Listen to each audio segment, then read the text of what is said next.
మత్స్యకారులు ఆర్థికంగా ఎదగాలనే ఉద్దేశంతో తెలంగాణ రాష్ట్ర ప్రభుత్వం ఉచితంగా చేపపిల్లలు పంపిణీ చేస్తుందని రాష్ట్ర కార్మిక గనుల శాఖ మంత్రి వివేక్ వెంకటస్వామి అన్నారు. నర్సాపూర్ నియోజకవర్గ కేంద్రంలోని రాయరావు చెరువులో ఉచిత చేపపిల్లల పంపిణీ కార్యక్రమం నిర్వహించారు. ఈ సందర్భంగా మంత్రి వివేక్ వెంకటస్వామి మాట్లాడుతూ నర్సాపూర్ శాసనసభ నియోజకవర్గంలో 108 మత్స్య పారిశ్రామిక సహకార సంఘాలలో గల 5,668 మంది సభ్యులకు జీవనోపాధి కలుగుట వారి యొక్క జీవన ప్రమాణాలు మెరుగుపడతాయన్నారు. మత్స్య కార్మికులు ఆర్థికంగా బలోపేతమే ప్రభుత్వ లక్ష్యమన్నారు.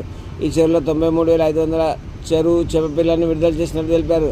ఈ కార్యక్రమం జిల్లా కలెక్టర్ రాహుల్ రాజ్, గ్రంథాలయ సంస్థ చైర్మన్ సుహాసిన్ రెడ్డి, నర్సాపూర్ నియోజకవర్గ కాంగ్రెస్ పార్టీ ఇన్ఛార్జ్ ఆవుల రాజిరెడ్డి, ఫ్యాక్స్ చైర్మన్లు, కాంగ్రెస్ పార్టీ జిల్లా అధ్యక్షులు అంజనేల్ గౌడ్, ప్రజాప్రతినిధులు, అధికారులు తదితరులు పాల్గొన్నారు. మత్స్యశాఖ అధికారి మల్లేశం, మత్స్యశాఖ సిబ్బంది, మత్స్య కార్మిక సభ్యులు తదితరులు పాల్గొన్నారు.